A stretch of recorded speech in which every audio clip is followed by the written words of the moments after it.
Hi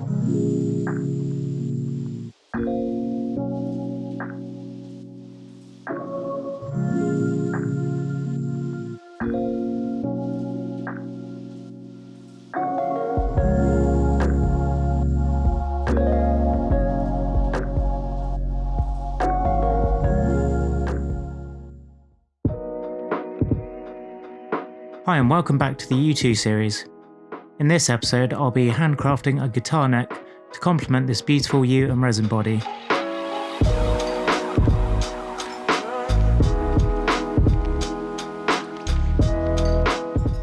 There's no sense in any waste, so I'm cutting the laminate neck down to the desired depth using a Japanese pull saw.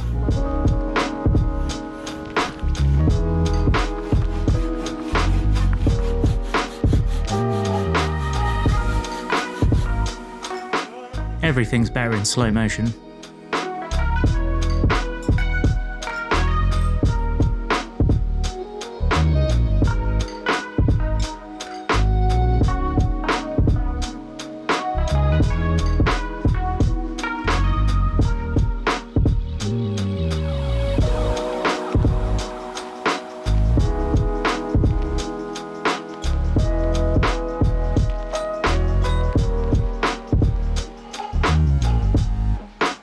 Then using a jigsaw, I roughly cut out the shape of the neck.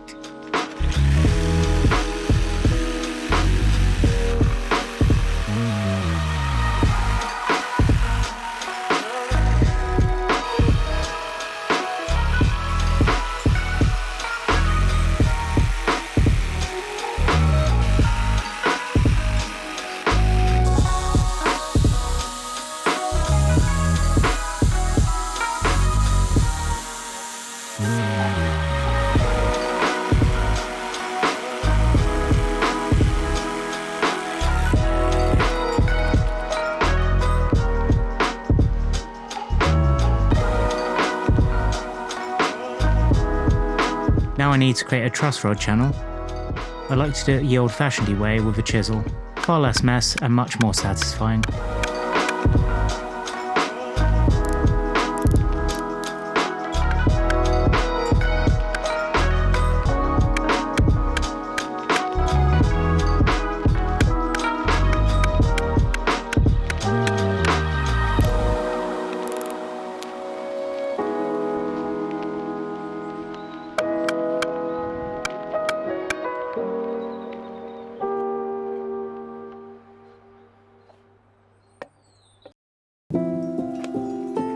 Then I'll refine the shape slightly with a router and a block plane.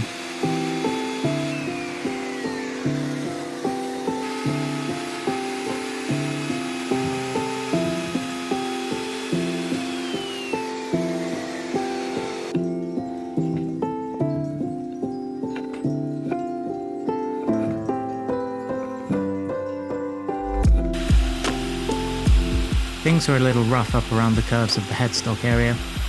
An oscillating spindle sander is perfect for getting into those areas.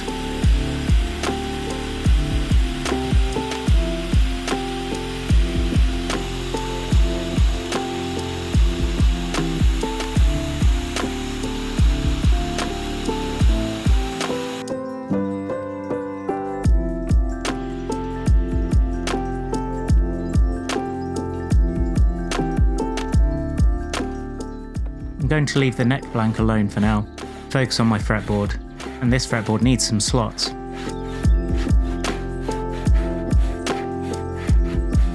I use a method of positioning the fretboard onto the neck by clamping it in place and drilling holes in opposite corners to place location pins, or in layman's cocktail sticks. This means that when it comes to gluing the fretboard to the neck, there won't be any panicking about finding the exact position. I simply just place the fretboard over my location pins.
I could have easily used the router here, but I find with extremely fine points it's nice to use hand tools and take things a bit slowly.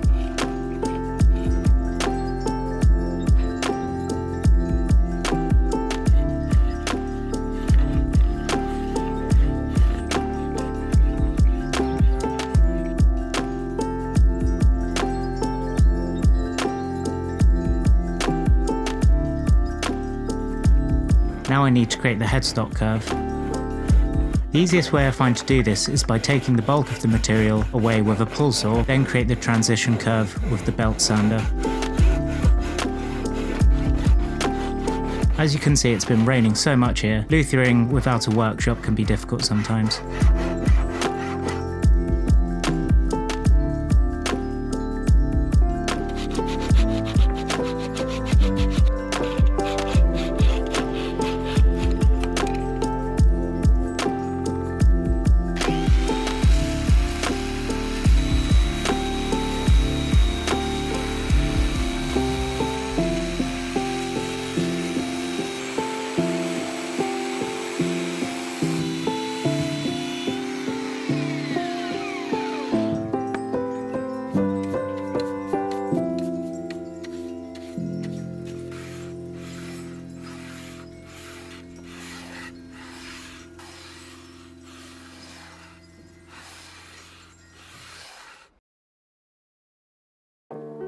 I thought it would be a really nice touch to make the headstock match the body, so I'm adding some U veneers.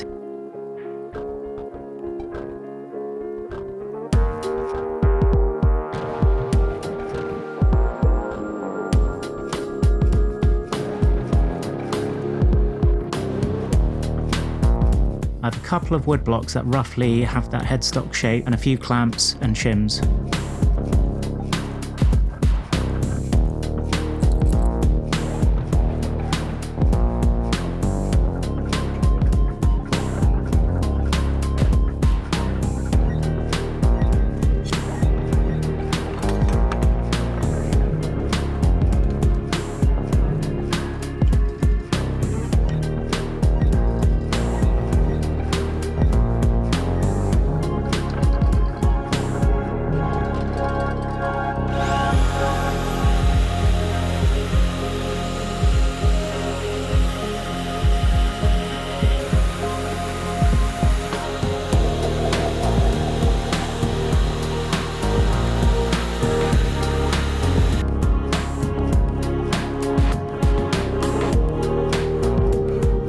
Time to make the nut slot, using the same method I use for the truss rod channel.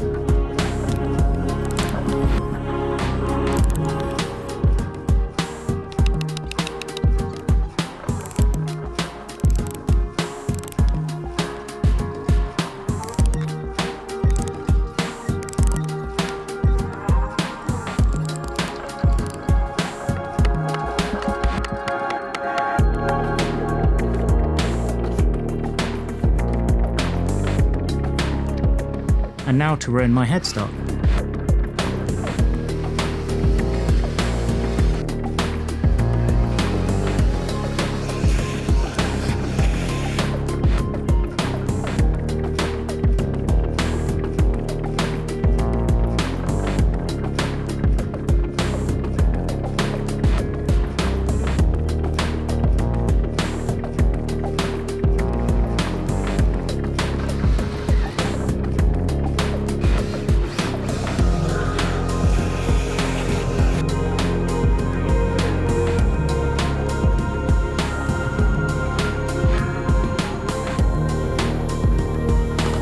And now I'm literally adding the branding.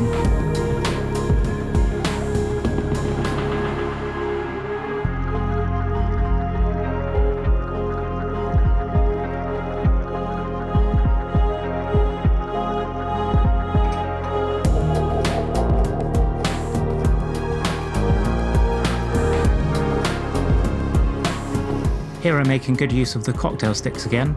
They make great side dots.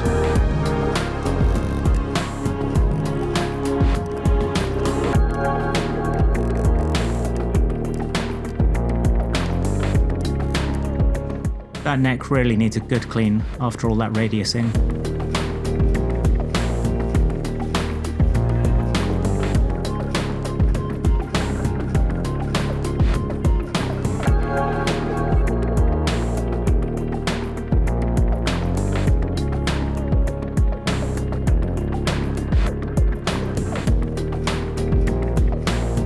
Now, I used to use darker super glue, but having seen people using wood glue, I thought I'd give this a go. It's far less messy and it's easier to clean up.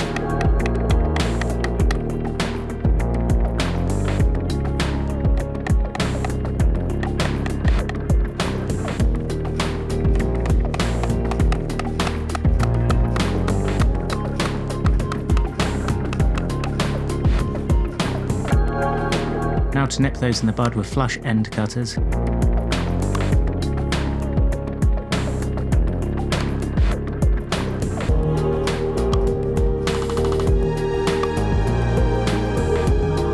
And a little sanding refinement with a level beam.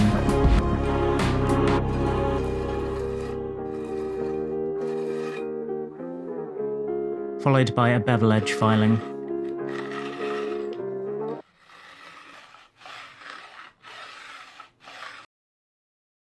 Now to one of my all-time favourite bits, shaping the neck. I know I look a bit mad here trying to shape the neck whilst holding it with my other hand, but it was raining heavily again, and I didn't have any of my clamps to hand, and I really couldn't wait to get started. Although it wasn't ideal, I think it actually turned out to be a pretty decent job. Then it dried up and business could resume as usual. Here I'm using the faceting carving method, which I think you can find an extensive guide to on Crimson Guitar's channel somewhere.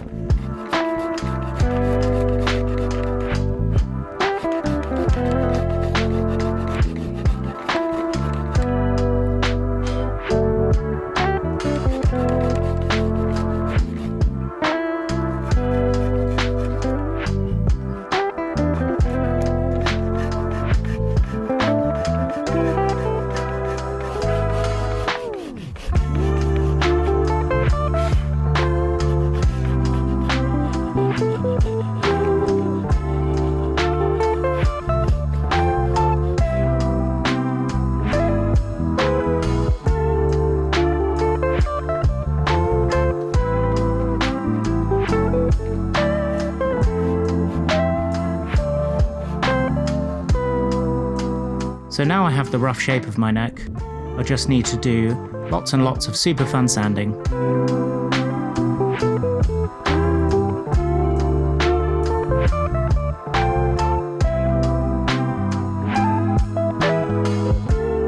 And now to see how bad my fretting job was.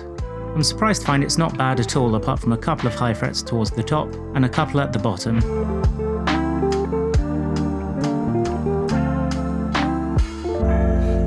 Now I'm trying to level in a straight line as I have a compound radius, and doing so will help me retain this radius and not sand it all out. Time for a little cleanup.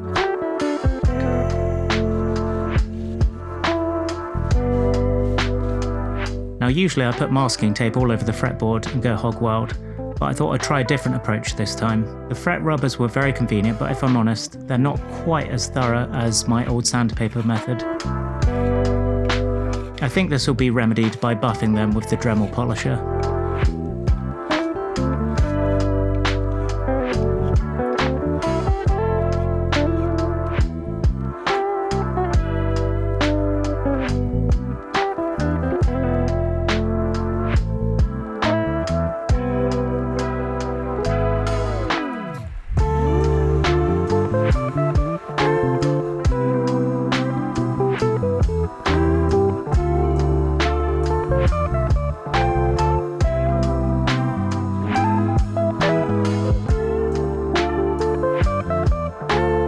So that's the handmade neck nearly finished.